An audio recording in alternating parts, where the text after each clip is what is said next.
Matric পৰীক্ষাৰ পিছতেই পুত্ৰক কিনি দিছিল ডমিনাৰ 400 বাইক।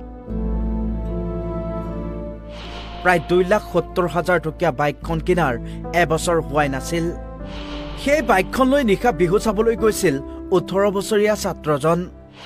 নিয়তিৰ কৰুণ পৰিহাস, ঘূৰি আহি ঘৰ নাপালে উচ্চতৰ মাধ্যমিকৰ প্ৰথম বৰ্ষৰ ছাত্ৰজন।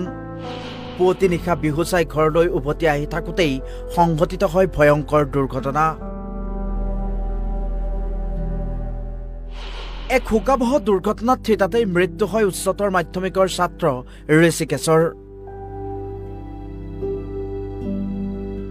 হয়, এক অতিকৈ মৰ্মান্তিক দুৰ্ঘটনা। মাত্ৰ 18 বছৰ বয়সতেই চিৰ বিদায় মাগিলে উচ্চতৰ মাধ্যমিকৰ ছাত্ৰ ঋষিকেশ বৰ্মই।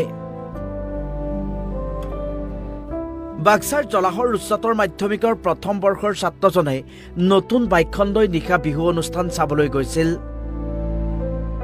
আৰু বিহু অনুষ্ঠান চাই পুৱতি নিশা ঘৰলৈ বুলি উভতিছিল। কিন্তু ঘৰলৈ উভতি আহি থাকোঁতেই বাক্সাৰ চিমলাৰ কাৰখানাত ভয়ংকৰ দুৰ্ঘটনাত পতিত হয় ছাত্ৰজন। আৰক্ষীয়ে সন্দেহ কৰা অনুসৰি হয়তো ছাত্ৰজনৰ বাইকত অচিনাক্ত বাহনে পিছফালৰ পৰা খুন্দা মাৰিব পাৰে, অন্যথা বাইক ষ্টাণ্ড কৰোঁতেই বাইকৰ পিছফালটো পথত লাগি যাব পাৰে। এই শোকাবহ দুৰ্ঘটনাত থিতাতেই ছাত্ৰজনৰ মৃত্যুৰ লগতে চূৰ্ণ বিচূৰ্ণ হৈ পৰে বাইকখন। ঋষিকেশৰ মৃত্যুৰ পিছতেই এতিয়া ঘৰখনত এক শোকাকুল পৰিৱেশে বিৰাজ কৰিছে।